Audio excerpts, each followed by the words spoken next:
Old Bear.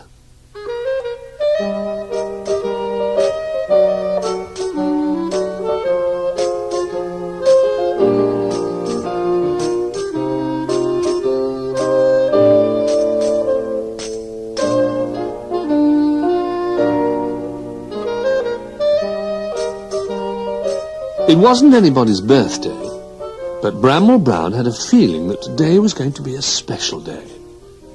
He was sitting thoughtfully on the windowsill with his friends Duck, Rabbit and Little Bear, when he suddenly remembered that someone wasn't there who should be. A very long time ago, he had seen his good friend Old Bear being packed away in a box. Then he was taken up a ladder, through a trapdoor, and into the attic. The children were being too rough with him, and he needed somewhere safe to go for a while. "Has he been forgotten, do you think?" Bramwell asked his friends. "Well, I think he might have been," said Rabbit. "Well," said Little Bear, "isn't it time he came back down with us? The children are older now and would look after him properly. Let's go and get him." "What a marvellous idea," said Bramwell. "But how can we rescue him? It's a long way up to the attic. We haven't got a ladder."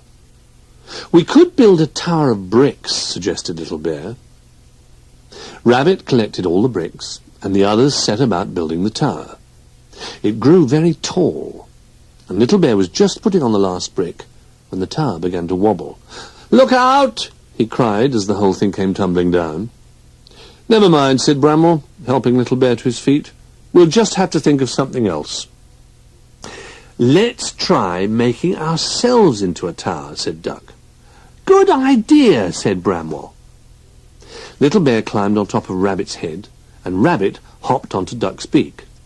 They stretched up as far as they could, but then Duck opened his beak to say something, Rabbit wobbled, and they all collapsed on top of Bramwell. "Sorry," said Duck.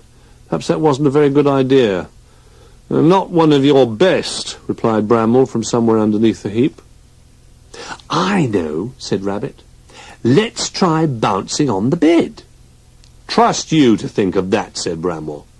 "You never can resist a bit of bouncing, especially when it's not allowed."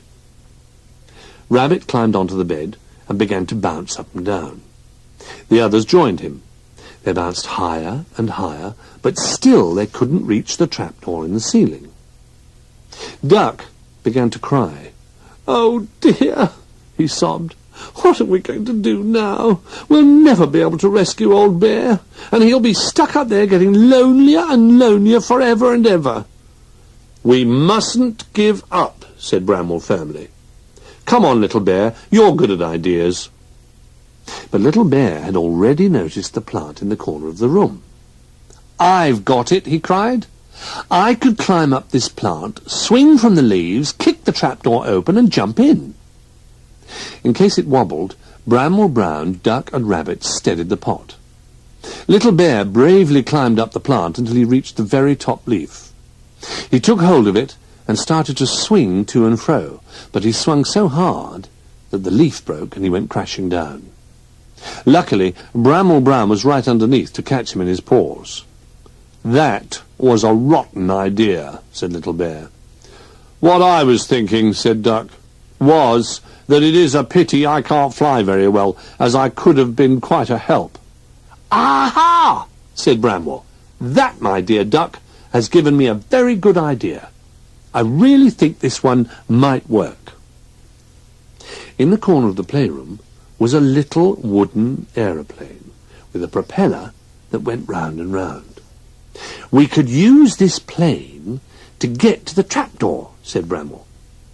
"Rather dangerous, I know, but quite honestly, I can't bear to think of Old Bear up there alone for a minute longer." "I'll be pilot," said Rabbit, hopping up and down, making aeroplane noises.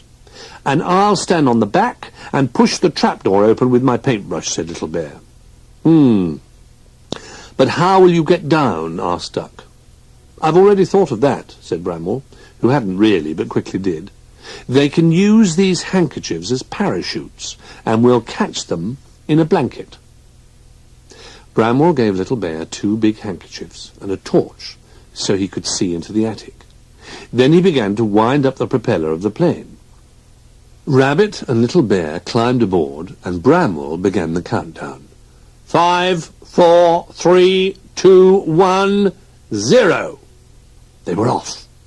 The plane whizzed along the carpet and flew up into the air. The little plane flew beautifully, and the first time they passed the trapdoor, Little Bear was able to push the lid open with his paintbrush. Then Rabbit circled the plane again, this time very close to the hole. Little Bear grabbed the edge, and with a mighty heave, he pulled himself inside.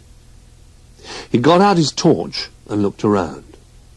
The attic was very dark and quiet, full of boxes, old clothes and dust. He couldn't see Old Bear at all. "Any bears in here?" he whispered, and stood still to listen. From somewhere quite near he heard a muffled "rrrr," followed by, "Did somebody say something?" Little Bear moved a few things aside, and there, propped up against a cardboard box and covered in dust, was Old Bear. Little Bear jumped up and down with excitement. Old Bear, I've found Old Bear!" he shouted. "So you have," said Old Bear. "Have you been lonely?" asked Little Bear. "Quite lonely," said Old Bear, "but I've been asleep a lot of the time." "Well," said Little Bear kindly, "would you like to come back to the playroom with us now?" "Oh, that would be lovely," replied Old Bear. "But how will we get down?" "Don't worry about that," said Little Bear. "Bramwell has thought of everything. He's given us these handkerchiefs to use as parachutes." "Good old Bramwell," said the old teddy. "I'm glad he didn't forget me." Old Bear stood up and shook the dust out of his fur, and Little Bear helped him into his parachute. They went over to the hole in the ceiling. "Ready?" shouted Rabbit. "Steady!" shouted Duck. "Go!" shouted Bramwell Brown. The two bears leapt bravely from the hole in the ceiling. Their handkerchief parachutes opened out, and they floated gently down, landing safely in the blanket. "Welcome home, Old Bear," said Bramwell Brown, patting his friend on the back. The others patted him too, just to make him feel at home. "It's nice to have you back," they said. "It's nice to be back," replied Old Bear. That night, when all the animals were tucked up in bed, Bramwell thought about the day's adventures and looked at the others. Rabbit was dreaming exciting dreams about bouncing as high as an aeroplane. Duck was dreaming that he could really fly and was rescuing bears from all sorts of high places. Little Bear was dreaming of all the interesting things he'd seen in the attic, and Old Bear was dreaming about the good times he would have now he was back with his friends. "I knew it was going to be a special day," said Bramwell Brown to himself.